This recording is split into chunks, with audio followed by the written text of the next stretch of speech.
ஐயோ அம்மா இது வீடா நீங்கள் இருக்கிற வீடா? இது என்னம்மா கோழி கூடு மாதிரி இருக்கம்மா. என்னோட சொல்கிறேன் இது ஒரு வீடுன்னே சொல்லிடாச்சு. இந்த சேத்து தண்ணி தான் நம்மளோட காலம் இதுக்குள்ள நின்றுருக்குமே.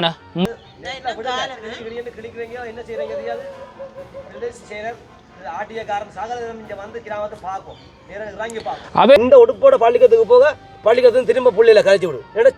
விறகு எடுக்க போயிடாது, தண்ணிக்கு போயிடாது, கடைக்கு உள்ளுக்கு போகிறனாலும் கையில் கையில் சேறுகளும் துன்பங்கள் மக்கள் படுற வளங்களும் மட்டுமே இந்த கிராமத்தில் எங்களோட பிரதேச செயலமே இப்படி செய்யுது. தங்களோட பதவிக்கு தான் பாலின மொழியா இந்த மக்களோட கஷ்டம் துன்பத்தை நீக்கிறதுக்கு ஒரு திறமை இல்லை. எவ்வளோ காலம் ஐயா அதுக்கு இருக்கிறீங்க? இதா நான் புறக்கா காலம் 60 வருஷம் காலமாக இருக்குது. வீடு விழுந்து 1 வருஷமா வீட்டு திட்டம் விழுந்து கூடிய ஜிஎஸ் வந்து போயிடும். ஒட்டு தடவை என்ன செய்யணும்?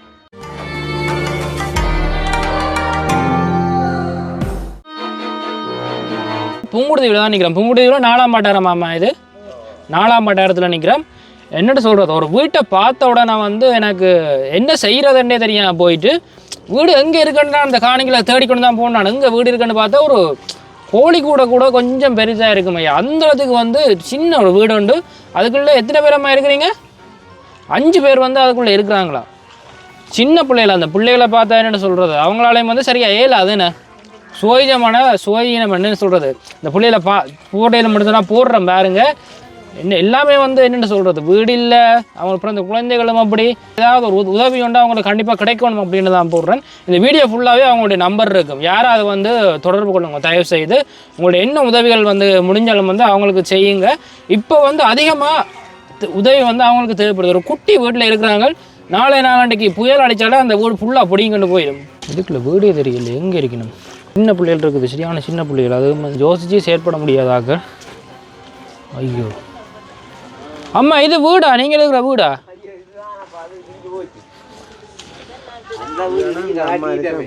இது என்னம்மா கோழி கூடு மாதிரி இருக்கம்மா. எவ்வளோ காலம் இருக்கிறீங்களா இதுக்கு?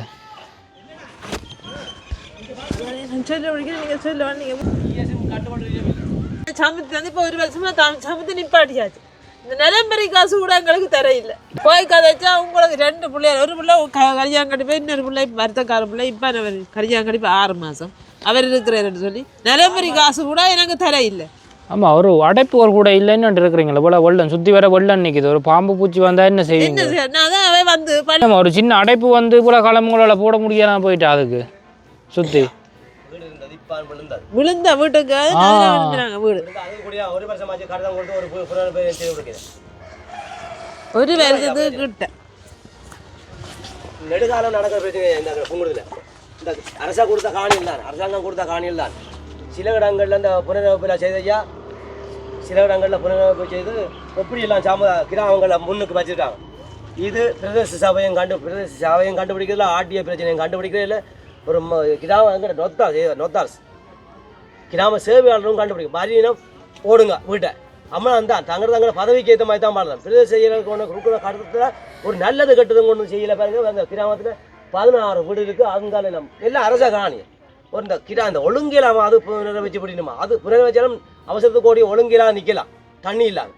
அங்கேருந்து வர நீர் நோயில் ஒரு பக்கம் கால் நடக்கிற வலிக்கு விழுற வயசு போன ஆக்கள், ஒரு பக்கம் குழந்தை கொள்ளியில் பள்ளிக்கிறதுக்கு போய் சேரடிச்சு எனக்கு ரங்கவே ஒரு மாதிரி கிடக்கு இந்த வெள்ளத்துக்குள்ள. நீங்கள் எப்படின்றா நாங்கள் கஷ்டப்படுறது எங்களை கிராமம் அப்படி இருக்கும். இப்போ ஒரு நபருக்கு தனிப்பட்டது சொல்லிடுறியா பாருங்க. இதுக்கு வீடு விழுந்து 1 வருஷமா 1 வருஷமாச்சு விழுந்து. அந்த வீடா? அதான் என்னதுக்கா விழுந்த அந்த வீடு? அதுவும் கொலையாணிக்கு திட்டத்தில் காட்டி கொடுத்தா வீடு. பழைய குழந்தை திட்டம் 47ஆம் ஆண்டு 58ஆம் ஆண்டு கட்டின வீடு ஐயா. அதை புனரமைச்சக்கூடிய அந்த அழிவு காசுன்னு சொல்லி அந்த திருத்த வீர காசுன்னு கொடுத்து அதுகளுக்கு கொடுத்துமா அது ஒன்று கொடு. இந்த வீட்டு திட்டம் விழுந்தக்கூடிய இது ஜிஎஸ் வந்து போயிடும். ஒட்டு தடவை என்ன செய்யணும்? தங்களோட பதவிக்கு ஏற்ற மாதிரி வாழின மொழியை பிரதேச செயலகத்தில் இருந்தாலும் சரி, சமுத்தியில் இருந்தாலும் சரி, தங்களோட பதவிக்கு தான் வாழின மொழியை இந்த மக்களோட கஷ்டம் துன்பத்தை நீக்கிறதுக்கு ஒரு திறமை இல்லை. நீங்கள் இந்த வாங்க இந்த கிராமத்தில் எத்தனை வழி? 14 வீடு, அதில் ஒரு 20 வீடு இருக்குது. இந்த கிராமத்தில் வாங்க ஒட்டு எல்லாம் சேரு தான். சேருண்டா நீர் நோய். ஏன்னா இந்த தண்ணி வந்து அங்கால வெட்டி போறதுக்கு ஒரு கேனோ இல்லாட்டி ஒரு கடலுக்கு போற மாதிரி இல்லையே. அது காட்டுறதில்ல. காட்டினா இந்த மலைக்கு உடச்சின மாதிரி அந்த குளமன் இருக்கு பின்னுக்கு. இந்த காணியை நீங்கள் தான் யாரும் மக்களுக்கு கொடுத்துனீங்க. மக்களுக்கு ஒரு நல்லது கட்டுன்னா அங்கே இதே மாதிரி ஊராத்துல அங்கே இன்ஜினியர் பள்ளங்களை கொடுத்த காணியில் புனரை வச்சு சின்ன சின்ன ரோட்டுகள் போட்டு திறமாக ஆக்கி கொடுத்துருக்கு. இங்கே மட்டுமே இந்த கிராமத்தில் எங்கிட்ட பிரதேச செயலமே இப்படி செய்யுது. எவ்வளோ காலம் ஐயா அதுக்கு இருக்கிறீங்க இங்கே? இதா நான் புறக்கா காலம் 60 வருஷம் காலமாக இருக்குது. இப்படித்தான் இந்த இப்போதான் போன வருஷம் இந்த ரோட்டு போட்டோம். அதுக்கு மேலே இப்படி கவலைஞ்சிருவாங்க இந்த ரோட்லாம். கரண்ட் வசதி எல்லாமே இருக்கா இங்கே? கரண்ட் வசதி இப்போ அது மழைக்கு இல்லாமல் நீட்டாக இருக்குது. மழையண்டா இந்த 2-3 மாதம் மக்கள் படுற பாட்டை அந்த அலங்களை பாட்டு பாருங்க. விறகு எடுக்க போயிடாது, தண்ணிக்கு போயிடாது, கடைக்கு போகிறாண்டாலும் கடைக்கு உள்ளுக்கு போகிறாண்டாலும் கையில் சேறுகளும் துன்பங்கள் மக்கள் படுற அலங்களும் இவ்வளோ கஷ்டப்படுகின்றது பார்த்தா தான் தெரியும். ஆனால் கிராமத்துலேருந்து உள்ளுக்கு வர மாட்டேன், மழையண்டா வர மாட்டேன். இங்கே ரோட்டால் வந்து பள்ளிக்கூடத்துக்கு போய் சாப்பாடு கொடுத்துட்டு நிறைய போயிடும். இந்த கிராமத்துக்கு இருக்க என்னென்ன பிரச்சனைன்றது பிறகு செயலகத்தில் கூடிய செயற்பாடு செய்யல. மற்றது எங்களோட கிராம சேவையர் அவர் கூடிய வந்து பராமரித்து இந்த வார சாமுத்தியால் கூடிய இந்த அபிவிருத்தி செய்கிறோம்னு சொல்லி எவ்வளோ இந்த ரோட்டு சின்ன சின்ன ஒழுங்கையில் போட்டு ஒரு சின்ன சின்ன கொட்டியில் அதை போட்டு கொடுக்கும். இது ஒரு அந்த மெயின் ரோட் மட்டும் தான் போட்டுருக்காங்க, ஒழுங்கையில் ஒன்றும் போட இல்லை. ஒழுங்கையில் ஒன்று சின்ன எல்லா கிராமங்களும் எப்படி போட்டு கொடுக்காங்க. யோசிச்சு பாருங்க, இந்த கிராமத்தில் என்னென்று போய் வருது, என்னென்று புழக்கு நட்டு யோசிச்சு தங்கட வளர்ச்சிக்கு மட்டும்தான் தாங்க மட்டும் தான் கஷ்டப்படுறோம். அதுக்கும் நான் ஒட்டுமொத்தமாக தான் சொல்கிற போது எனக்கு மட்டும் துன்பம் வண்டி இல்லை மக்கள். அதுக்குத்தானே பிரதேச செயலகத்தில் 10 மில்லியன் ரூபா 10 மில்லியன் 1 கோடி ரூபா வருஷம் ஒதுக்குறாங்க. அந்த 1 கோடி ரூபா ஒரு கிராமத்துக்கு 10 லட்சம் போட்டு இந்த ஒழுங்கையில் புனரமைச்சக்கூடிய அந்த கிராமத்தில் மக்கள் சுகமாக வாழும். இந்த உடுப்போட பள்ளிக்கூடத்துக்கு போக பள்ளிக்கூடத்துக்கு திரும்ப பிள்ளையில கழிச்சு விடு. நடந்து போய் சேரடிக்குமே இல்லையா குழந்தை பிள்ளை? அதுக்காக பள்ளிக்கூடத்தில் கழிச்சு விடுவாங்க. கழிச்சு விடுறாங்க போனால் என்ன செய்வாங்க? சொல்ல போய் கழிச்சு விட்றாங்களா? அப்படித்தானே அங்கே கழிவு போட்டு 20 பிள்ளை இருக்குமா? அது சரி. அப்போ என்ன அனுப்புவாங்க. ஓகே ஒரு டியூட்டர் இல்லை பிள்ளைகளுக்கு படிச்சு கொடுக்க ஒரு ஒன்றுமில்லை ஒரு பொருள் என்ன சொல்கிறது. அப்படி ஒரு கேவலமான வாழ்க்கையாக இருக்கு மனுஷன் வாழ்க்கை. என்ன வேலை தொழில் என்ன இங்கே போகிறோம்? எல்லாருமே கடத்தொழில் தான். இப்போ ஒன்றும் இந்த கேள்னால போயில சனம் அவ்வளோ கஷ்டப்படுது.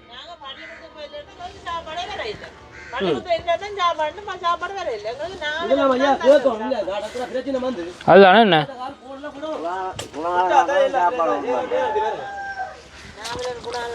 ஐயோ உண்மையா வந்து நான் போன இடங்கள்லயே வந்து சரியான ஒரு இந்த பழைய வீடுலாம் இருந்தேன்.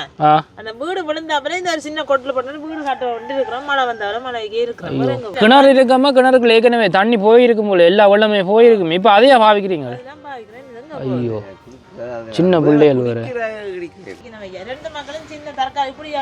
உண்மையா வந்து என்னோட சொல்கிறேன், இது ஒரு வீடுன்னே சொல்லிடாது. சின்ன ஒரு கோடி கூட சில இடங்களில் வந்து பெருசாக கட்டி வச்சுருப்பாங்களா, அந்தளத்துக்கு வந்து இந்த வீடு இருக்குது. ஐயோ சொன்னால் இந்த களத்து மட்டத்தோட தான் நிற்கும், அதை விட ஒரு கொஞ்சம் உயரமாக நிற்கும், அவ்வளோதான் வீடு. இதுக்குள்ளே வந்து எத்தனை பேரம்மா இருக்கிறீங்க? 5 பிள்ளைகள். அம்மாவுக்கு என்ன பேர் சொன்னீங்க? குவேனி. புங்குடுதேவி 4ஆம் வட்டாரத்தில். ஒதுக்குற திட்ட காசு ரோட்டு திருத்துறதுக்கு வர காசு 10 மில்லியன் 1 கோடி ரூபா மாசத்துல ஒரு வருஷத்துல ஒதுக்குவாங்க. அந்த காசுல புற வச்சுட்டு போகலாம். அதை விட அங்கே அண்ணன் கிட்ட கொடுக்குற காசு 6 லட்சம் கொடுத்துட சரி. இப்போ 6 லட்சம் வீடு காட்டு சின்ன கொட்டியில் போடலாம். உண்மையாக தான் 6 லட்சத்துக்கு எல்லாம் வீடு கட்டுறேன்னு சரியான கஷ்டம். இலங்கையில் வந்து எந்த பகுதியிலையுமே 6 லட்சத்துக்கு ஒரு வீடு கட்ட இயலாது. ஒரு அத்திவாரம் கட்டுறதுக்கு எவ்வளோ காசு வேணும்? 10 லட்சம் ஓரளவுக்கு 2 கட்டி ஓரளவு பூசாமையாவது முன்பக்கம் பூசி போட்டு இருக்கிறான். உண்மைதான். 2200 2 லட்சம் தான் காசு வேணும். ஓ ஒரு டிப்பர் மண் 1 லட்சம் ரூபா ஒரு டிப்பர் கட்டாயம் வேணும். சீட் போடுறா 2 லட்சம் சீட்டுக்கு வரும். மரத்துக்கு 3 லட்சம் தான் வரும். உண்மைதான். 10 லட்சம் மட்டும் கதவு நீளம் போடலாம். முன் கதவு மட்டும் பொருள் கதவு மட்டும் போட்டுருக்கிறோம். இதனால உண்மை கதை நான் மேசனோட தான் சொல்கிறேன். உண்மை கதைங்க தான். இல்லை அதுதான் உண்மையாண்ணா. இலங்கையில் இப்போ விற்கிற விலைகளுக்கு அதுதான் உண்மை. 350 ரூபா விற்ற கம்பி 1400 ரூபா. ஓ டபுள் விலையை தாண்டி விற்கிறாங்களே இப்போ எல்லாம். உண்மையா ஏதாவது கிளிக்கிறீங்க என்ன செய்கிறீங்க தெரியாது. செய்கிறேன் ஆட்டியக்காரன் சாகரம் இங்கே வந்து கிராமத்தை பார்ப்போம். இறங்கி பார்ப்போம். அவையில் உள்ள இறங்கி வார இல்லையா? உள்ள வந்து இதுவரை காலம் பார்க்குற இல்லை. உள்கிராமல வார இறங்கி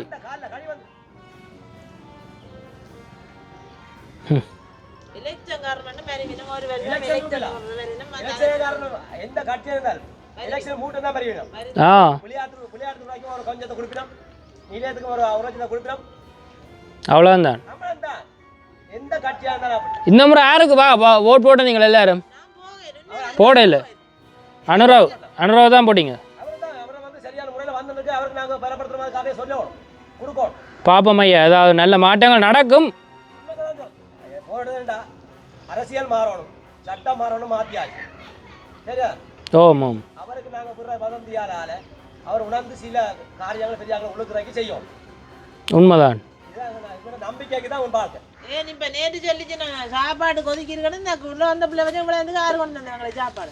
அந்த நாவல் ஐயா தான் எங்களுக்கு நேற்று பான் வாழைப்பழம் பிஸ்கெட் பிள்ளைகளுக்கு கேக்கள் கொண்டு வந்தது. நாவல் எங்களோட ஊர் புறந்த ஆக்கெல்லாம் தந்தது எங்களுக்கு.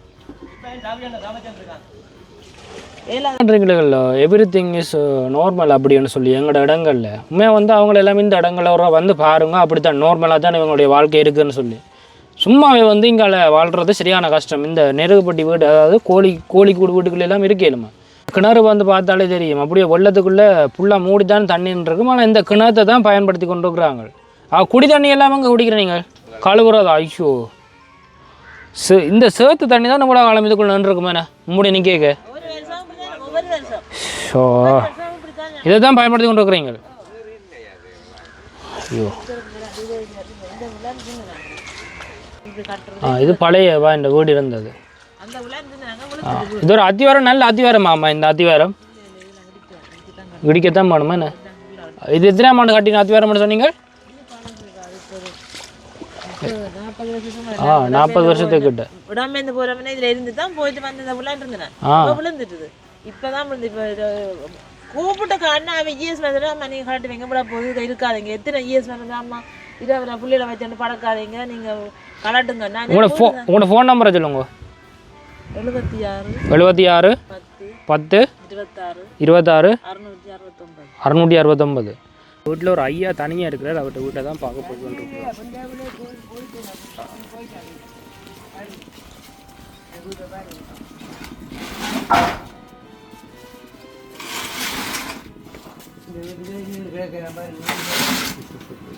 ஐயா இதுக்குள்ள இருக்கிற மாதிரியா சரிக்கல ஐயா ஆக்கள். நான் தான் இதுதான் பழக்கம். நினைஞ்சு பழக்க பாருங்க. ஐயோ, இதை நினைஞ்சு பழக்கம். பார்த்தீங்களா, இங்கே ஒரு தட்டி மழை வருது, அதாவது மழை வருது அவங்களுக்கு.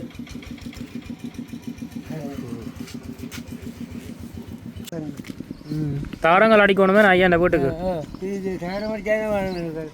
இந்த ஊரிஞ்சு வரும் 5 வருஷம். அதுதானே 14 வருஷம் வீடு கட்டியிருக்கிறேன். இந்த வீடு எல்லாரும் விற்றுட்டாங்க. அதில் 25 தக்காளி எவ்வளோ வந்தது, 3 பேரும் விற்றுட்டாங்க. நான் விற்காம தான் காப்பு கட்டியிருக்கேன். டொய்லெட்டும் இருக்கு. கிணறு தான் அழிஞ்சு போச்சு. அது கிணறா? அது அழிஞ்சு போச்சு கிணறு. பாருங்க, தொழில் ஒன்று எங்களை கடற்கரையை பார்த்து மீன்கள் வேலையில் தெரிஞ்சு வந்தாங்கன்னு 200-300 தருவாங்க. இப்போ மழைக்கு நான் நினப்பு எம்மையிலாது நடுங்கி என்ன வருங்க கிடைக்கும். சாப்பாடு கூட வசதி இல்லாமல் இருக்குது. ஆனால் அங்கே போய் படுக்கலாம் ஐயா. உள்ளே தான் இங்கே கிடக்கிறதான் சீக்கிரம் போயிடுறாங்க, களை எடுத்துன்னு போயிடுறாங்க. முன்னே வச்சுருந்த வேலை புது வேலை எடுத்துன்னு போயிட்டாங்க.